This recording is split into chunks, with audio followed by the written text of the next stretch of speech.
Thank you, Mr. Chair. I'd also like to ask a couple questions about TikTok. So just to level set everyone about TikTok, TikTok has 150 million American users, and an astounding number of Americans actually rely on TikTok as their primary news source.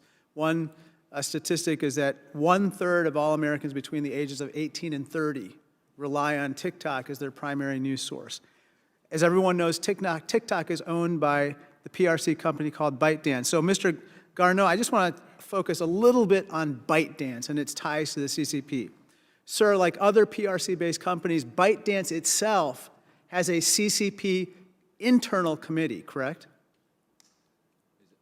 That's correct. And the secretary of that CCP committee is a gentleman named Zhang Fuping, right? That's correct. Can you throw up the visual for a second? We found this on the internet.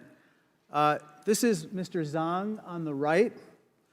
He's not only the secretary of the CCP committee, he is the editor-in-chief of ByteDance and its vice president.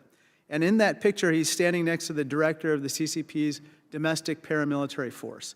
Now, Mr. Zhang has said that ByteDance should, quote, transmit the correct political direction of the CCP into every business and product line. And that includes TikTok, right, Mr. Garneau?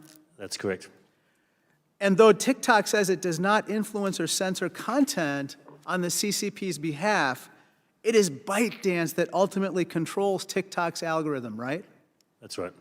And we know this because the CCP wants it to be that way.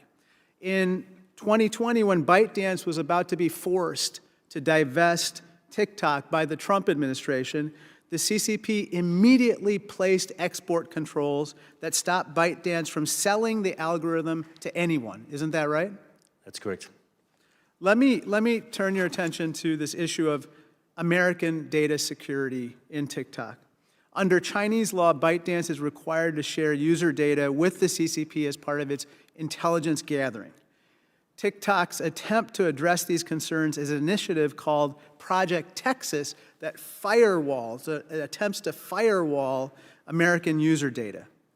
Now, TikTok claims it's independent from Beijing and will not share American data if asked. But Ms. Wang leaked audio from internal TikTok meetings show that ByteDance employees in China accessed American user data in 2021 after Project Texas started, right?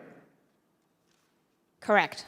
And so regardless of what TikTok says, if ByteDance can access American user data and ByteDance is subject to CCP control, then ByteDance, regardless of what TikTok does, can fork over American user data to the CCP, right?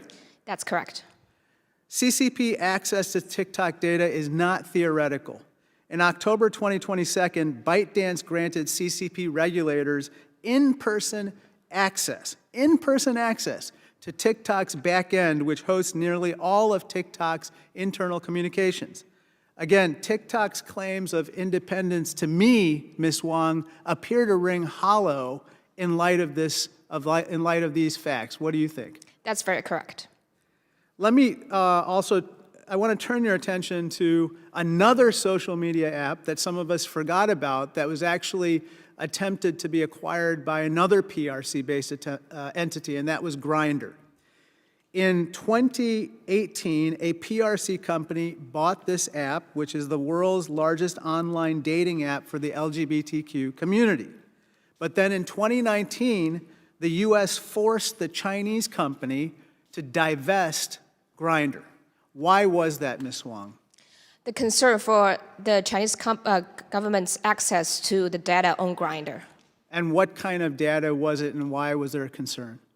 It's a dating app. Of course, there are personal data on the dating app, and also the main concern is the employees who work for the American government and other entities that. That's right. Yeah, correct. There were officials of the American government whose data was on the app. There were members of the military whose data was on the app, and there was a concern that they would be blackmailed potentially by the CCP if they got their hands on that data. Finally, let me just point you to this, which is that TikTok claims that its location information can't be used to track U.S. data U.S. users. However, isn't it true that ByteDance employees in China track down U.S. journalists with this data? Correct. Thank you.